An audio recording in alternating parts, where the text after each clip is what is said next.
Now I will talk on internal impingement of the shoulder.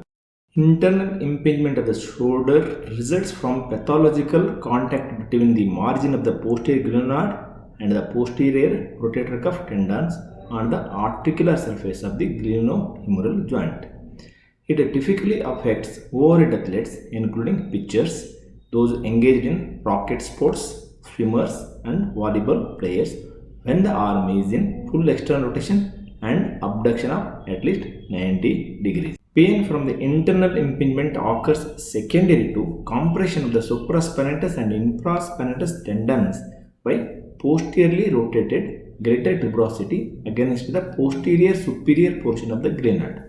Such contact between the glenoid and cup can occur under normal physiological conditions. However, overhead athletes develop a specific osseous and soft tissue adaptations, predisposing them to glenohumeral internal rotational deficit and associated posterior capsular contracture, increased proximal humerus and glenoid retroversion, acquired glenohumeral anterior posterior instability, scapular dyskinesia, and concomitant rotator cuff weakness.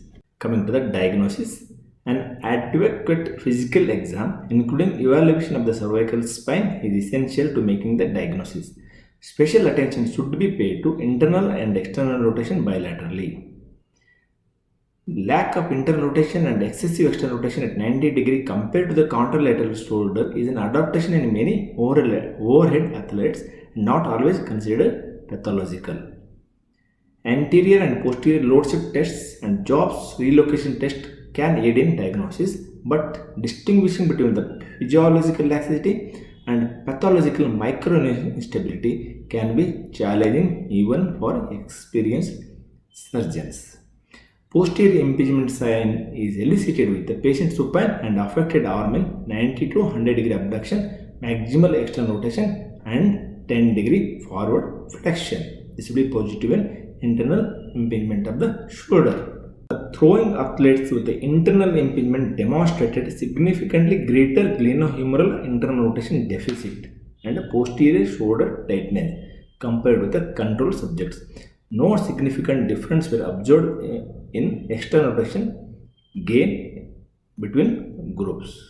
That means glenohumeral range of motion deficits and posterior shoulder tightness in throwers with a pathological internal impingement is seen. Already we have seen in the pathology that these patients will have increased glenohumeral external rotation, increased humeral head and glenoid retroversion, anterior capsular laxity, posterior capsular contracture, partial and full thickness rotator cuff tears in some patients, anterior and posterior capsular injury, labral tears, glenoid, chondral erosion, chondromalacia, and biceps tendon lesions. Presentation. Several signs that may suggest the presence of this pathological entity include symptoms such as dead arm, shoulder weakness after throwing, and subjective sense of slipping of the shoulder. This sensation frequently occurs without frank dislocation or a subluxation. Job's clinical classification of internal impingement. Stage 1 early. Symptoms are shoulder stiffness as well as prolonged warm-up period.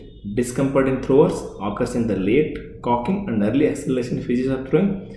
No pain is reported with activities of daily living. Stage 2 intermediate. Pain localized to the posterior aspect of the shoulder in the late cocking and early acceleration phases of throwing. Pain with activities of daily living and instability are unusual. Stage 3 advanced.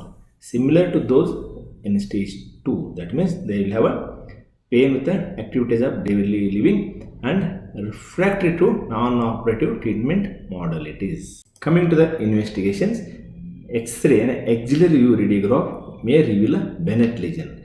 Many surgeons thought the Bennett lesion is a cause for this pain in throwers, but it is not a cause. It is because of the calcification of the posterior capsule.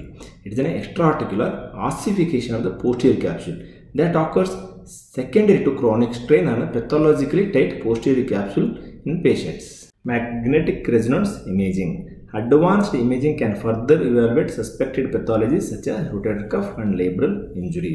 However, such findings may not correlate with the patient's symptoms and are commonly found in asymptomatic shoulders of overhead athletes. That means the diagnosis is mainly clinical. MRI can help you in confirming the diagnosis. Coming to the treatment, first you have to try non-operative treatment in all cases. Conservative treatment of internal impingement focuses on addressing GIRD, decreased rotator cuff and capsular endurance, and acquired glenohumeral instability. Rehabilitation focuses on stretching the posterior capsule via sleeper stretch or the cross arm stretch, taking care to stabilize the scapula when doing so. Rehabilitation follows a structured multi-phase approach with the emphasis on controlling inflammation, restoring muscle balance, improving soft tissue flexibility, enhancing proprioception and neuromuscular control, and efficiently returning the athlete to competitive throwing.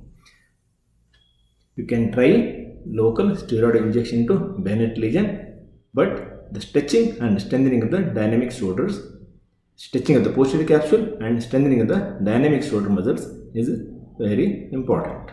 Coming to the operative treatment, in resistant cases, patients who are not responding to the conservative treatment, stretching and strengthening, you can try operative treatment. In the operative treatment, there is an arthroscopic debridement of the partial thickness tear of the supraspinatus and glenoid lesions. The tear is more than 50%, then the rotator cuff tears are best treated with a repair. Arthroscopic removal of the Bennett lesion can be tried, but if the osteophyte is bigger than 100 mm, then the worst results are expected. Operative treatment of subtle anterior laxity and derotational humeral osteotomy with the myopia of the subscapular muscles in some patients. Conclusion: internal impingement results from pathological contact between the margin of the posterior glenoid and the posterior rotator cuff. It affects overhead athletes commonly. Diagnosis is mainly clinical, supported by X-ray and MRI. You have to try conservative treatment first, that is strengthening of the muscles and stretching of the posterior capsule. Surgery only in very symptomatic cases.